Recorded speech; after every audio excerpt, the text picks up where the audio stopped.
नाज़रीन, अरशद भाई की वालदा का इंतकाल हो गया और ये अनएक्सपेक्टेड सी खबर थी, बड़ी तकलीफ़ दह खबर थी। और ये नहीं, इसमें बोलने के लिए अल्फाज ही नहीं है मेरे पास। मुझे याद आ रहा है कि जब मेरी उनसे पहली दफ़ा बात हुई शहीद अरशद शरीफ के इंतकाल वाली रात को, अभी मैं वो रिकॉर्ड देख रहा था अपने मोबाइल में, तो 7 मिनट और लगभग 42 सेकंड की वो कॉल थी। और एक वो कॉल ऐसे थी जैसे 3 लोगों की मुश्तरका कॉल होती है। इसमें एक हमारी बहन है, वो पाकिस्तान से बाहर होती हैं, उन्होंने कॉल की थी मुझे, और फिर अरशद भाई की वालदा भी उसी कॉल में साथ थी। तो मुझे पूछ रही थी, बेटा ये खबर जो चल रही है ठीक है? मैं अब एक माँ को क्या बताता उस वक्त। वो मेरे से सवाल कर रही थी, मेरे पास जवाब ही नहीं थे उनके सवालों के। लेकिन मैंने इतनी मजबूत माँ अपनी ज़िंदगी में नहीं देखी थी, ना सुनी मैंने। बहुत मैं मिला हूँ शोहदा की माँओं को मिला हूँ, लेकिन दयार गैर में किसी का बच्चा शहीद हो जाए और उन्हें वो एक ही बेटा उनका हो, तो वो बड़ी तकलीफ़ वाली बात होती है, और वो भी कीनिया जैसे मुल्क में इतनी दूर। तो उन्होंने मुझे कहा कि ये अरशद की बॉडी आने देंगे पाकिस्तान? ये अरशद भाई की वालदा ने मुझे पूछा। तो मैंने कहा, माँ जी क्यों नहीं आने देंगे, हम लेकर आएंगे, ज़रूर आएंगे। तो बेटा उसको उसकी बॉडी पाकिस्तान मंगवानी है, तू किधर है? मैंने कहा, जी मैं घर पे हूँ, तू इधर आ जा, तू इधर घर आ जा। तो फिर मैंने वहाँ से, मैं लाहौर से उनके पास चला गया। मेरी पहली दफ़ा उनसे मुलाकात हुई थी। तो उन्होंने मुझे बताया कि अरशद ने तेरे बारे में हमें बताया था और तेरा नंबर भी दिया था। तो उसने कहा था कि इसको जब बुलाएंगे ये आ जाएगा। मेरा कोई अरशद भाई से इतना पुराना तो नहीं था, लेकिन 8 महीने का ऐसा ताल्लुक़ था जिसमें बहुत मेरे दिल के करीब वो आ गए थे, बहुत बहुत ज़्यादा। मैं इस बात पे कायल हो गया कि अगर आपके दिल में किसी ने जगह बनानी है तो उसके लिए बहुत लंबे ताल्लुक़ की ज़रूरत नहीं होती। मुझे दिल से वो बहुत पसंद आना शुरू हो गए थे अरशद भाई। फिर उनकी शहादत ने हमें एक बहुत बड़े सदमे से 2-4 किया। मैं जब उनकी वालदा से मिला जाकर, तो पूरे घर में कोहराम मचा हुआ था। बाहर समी इब्राहिम भाई थे, सिद्दीक जान भाई थे। मैं उनसे मिला तो वो बहुत टूटे हुए थे, सब लोग बहुत दुखी थे। मैं उनकी वालदा से मिला तो मुझे मिला कि यहाँ पे अगर कोई एक तनावर दरख्त है, कोई बहुत हौसले वाला है, तो वो शहीद अरशद शरीफ की वालदा है। उन्हें मिलने के बाद मुझे बहुत हौसला मिला। मुझे लगा कि ये इतनी मजबूत खातून है कि ये सबको सहारा देंगी, और वाकई में वो हम सबकी हिम्मत थी। उन्होंने हमें बड़ी हिम्मत दी। और वो पूछती थी बुला के कि क्या बना, वहाँ पता करो, कीनिया में बात करो। मेरी लोगों से बातचीत हो रही थी और मैं उन्हें बता रहा था। हमारे और दोस्त हैं सहाफ़ी, वो भी हुकूमत के साथ इधर उधर बातचीत कर रहे थे। कीनिया में कुछ लोग मेरे साथ राब्ते में आ गए। फिर मैंने उनको वहीं अरशद भाई की मैयत के पास ही उनको मैंने रखा, उन लोगों को। फिर उनकी वालदा ने चंद ख्वाहिशात का इजहार किया था उन दिनों में। एक, वो ये कहती थी कि बेटा मेरे बेटे का इस्तकबाल होना चाहिए। फिर वो कहती थी कि बहुत सारे फूलों से मेरे बेटे का इस्तकबाल होना चाहिए, फूलों से लदा हुआ जनाजा होना चाहिए मेरे बेटे का। फिर वो ये कहती थी मेरे बेटे का जनाजा जो है वो बहुत बड़ा जनाजा होना चाहिए, सबको उसमें आना चाहिए, सबको बुलाओ। उन्होंने कौम से अपील भी की थी कि आप लोग आए। फिर फैसल मस्जिद में नमाज जनाजा होना चाहिए, इस पर एक तनाज़ा भी खड़ा हो गया। तो मैं उन लोगों में से था जो कह रहे थे कि नहीं, फैसल मस्जिद में ही जनाजा होना चाहिए। मैंने जाके माँ जी को ये बात की, और लोगों ने भी की। तो उन्होंने ये फैसला किया कि फैसल मस्जिद में ही। और मुझे उन्होंने पूछा था कि इतने लोग आ जाएंगे? मैंने कहा, माँ जी बहुत लोग आएंगे, बहुत लोग आएंगे। वो अपने बेटे की शान के साथ रुखसती चाहती थी। उनका दुख उनके चेहरे पे नजर आता था, उनकी आंखों में नजर आता था, लेकिन वो जितनी बाहिम्मत खातून थी वो हम सबको हिम्मत दे रही थी। 2-3 मौकों पे उन्होंने वहां मौजूद लोगों को डांटा भी।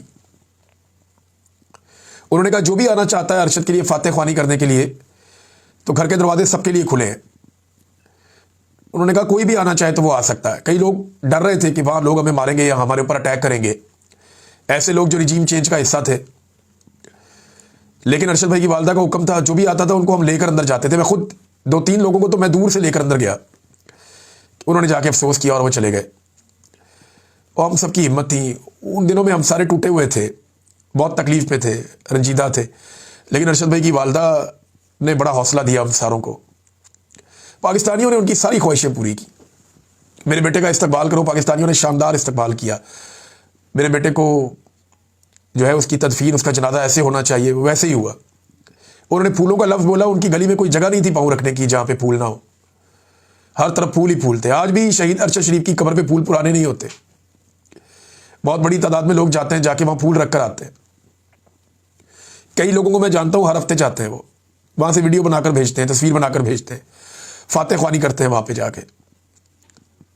تو ماں جی نے مجھے ایک دن, مجھے یاد ہے, اپنے گلے لگایا اور مجھے کہا تو میرا بہادر بیٹا ہے.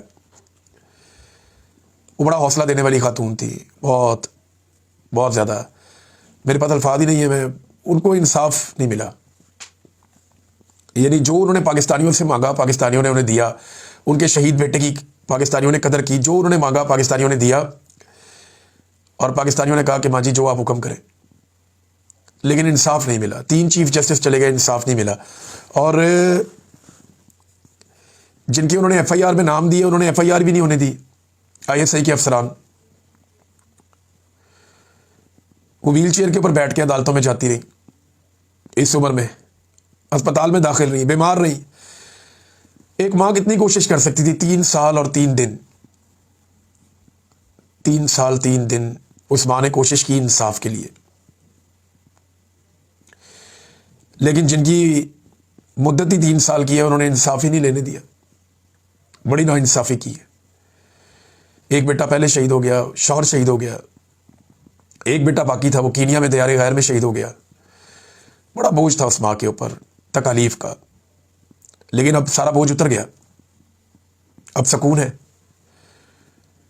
اور اللہ کے حضور تو یہ ماں بیٹا کھڑے ہوں گے اور انصاف تو مانگیں گے. میرا رب انصاف کرے گا. فرق صرف اتنا ہے کہ صرف قاتلوں کا انصاف نہیں ہوگا. جنہوں نے ارشد شریف کو قتل کیا, اس کی زندگی کو اجیرن کر دیا, اس کی ماں کو تکلیف دی, صرف ان کا انصاف نہیں ہوگا. انصاف ان کا بھی ہوگا جنہوں نے انصاف کے رستے میں روڑے اٹکائے. میرے ان صحافی لوگوں کا بھی انصاف ہوگا جنہوں نے ارشد بھائی کی موت کو کئی دفعہ کوئی اور رنگ دینے کی کوشش کی. ان سہولت کاروں کا بھی انصاف ہوگا جنہوں نے ایف آئی آر نہیں ہونے دی. ان کا بھی انصاف ہوگا جو منصف کی کرسی پہ بیٹھے رہے اور انہوں نے انصاف نہیں دیا. ہم نے ہزاروں خطوط لکھے چیف جسٹس کو, سپریم کورٹ کا ڈاک کا سسٹم ہی چوک کر دیا. تو صرف ایک سو موٹو نوٹس ہوا اور ایک ترمیم سے انہوں نے وہ بھی اختیار ختم کر دیا. آج ارشد شریف کا کیس کسی بھی عدالت میں نہیں ہے. ہمارے لیے ایک تکلیف کا دن ہے, اذیت کا دن ہے. لیکن قاتل جتنا مرضی تیز ہونا, وہ پھنسے گا ایک دن. میں نے ایک دن کہا تھا کہ قاتل نے کس صفائی سے دھوئی ہے آستین, اس کو خبر نہیں کہ لہو بولتا بھی ہے. سبھی جانتے ہیں کس نے قتل کیا, سبھی جانتے ہیں, لوگوں کو پتہ ہے. لیکن انصاف ہو نہیں رہا, یہ بھی لوگ جانتے ہیں. ایک دن انصاف ہوگا, یہ لڑائی ختم نہیں ہوگی. ارشد شریف کے دوست, پاکستان کے صحافی, وہ اس قتل کو بھولیں گے نہیں. ایک دن یہ سارے کردار کٹہرے کے اندر آئیں گے جنہوں نے ظلم کیا, جو اس قتل کے سہولت کار بنے. جو قاتل ہے وہ سارے کٹہرے میں آئیں گے ایک دن, اور انصاف ضرور ہوگا. آج ہم دکھی ہیں, تکلیف میں ہیں. وقت ایک بہت بڑا مرم ہوتا ہے. اللہ تعالیٰ ہمیں حوصلہ دے گا, ہمت دے گا, ہم یہ لڑائی پھر لڑتے رہیں گے. یہ جاری رہے گی, ختم نہیں ہوگی. ارشد شریف نے جو جھنڈا اٹھایا تھا وہ اٹھا کے لوگ لڑتے رہیں گے. رجیم چینج آپریشن کے بعد سے اب تک جو تباہی پاکستان میں پھیلی ہے, اس کی ایک واضح مثال یہ خاندان بھی ہے. کیا نہیں ہوا ان کے ساتھ. یہ اس فیملی کو حوصلہ دیتی تھی ماں جی, اب وہ فیملی کے پاس ماں جی بھی نہیں ہے. لیکن رب تو ہے. میرا رب سب سے بڑا, سب سے طاقتور ہے. سب کو ہمت اور حوصلہ دینے والا وہی ہے. اذیت کا ٹائم ہے, مشکل کا ٹائم ہے. رات 9 بجے نماز جنازہ ہے ماں جی کی. آپ سب سے درخواست ہے کہ آپ جنازے میں شرکت کریں. مجھے ایک بڑی تکلیف یہ رہے گی کہ میں دکھ کی اس گھڑی میں وہاں نہیں ہوں, اور یہ بات ہم یاد رکھیں گے, اس اذیت کو بھی ہم یاد رکھیں گے. لڑائی تو ختم نہیں ہوگی کیونکہ یہ چلتی رہتی ہے. حق کا جو جھنڈا ہے کوئی نہ کوئی اٹھا کر رکھتا ہے, اور یہ معاملہ ختم نہیں ہوگا یہاں پہ. یہ بھی چلے گا, یہ یہاں بھی چلے گا, اگلے جہان میں بھی چلے گا. آپ کو جواب دینا پڑے گا. سارے آئیں گے کٹہرے میں, سب کو جواب دینا پڑے گا. مجھے بہت ساری چیزیں میرے دماغ میں ہیں. میں ابھی بھی محسوس کر سکتا ہوں, جب انہوں نے مجھے پکڑ کے اپنے گلے لگایا 2-3 دفعہ ایسا ہوا, تو میں محسوس کر سکتا ہوں ماں جی کو. بڑا اللہ تعالیٰ ان کے درجات بلند کرے. اللہ تعالیٰ ان کی فیملی کو صبر عطا فرمائے, ہمت عطا فرمائے, اور اللہ رب العزت انہیں انصاف فراہم کرے اس دنیا میں بھی اور اگلی دنیا میں بھی، آمین۔ بس آج اتنی بات کروں گا میں، باقی باتیں پھر بعد میں اگلے ویلاگ میں کروں گا۔ آپ سب سے درخواست ہے کہ ماجی کے لیے دعا کریں، قرآن خوانی کریں، ان کے درجات کی بلندی کے لیے دعا کریں، اور انشاءاللہ ان کے بیٹے کو انصاف ملے گا۔ اپنا خیال رکھیے گا، اللہ حافظ۔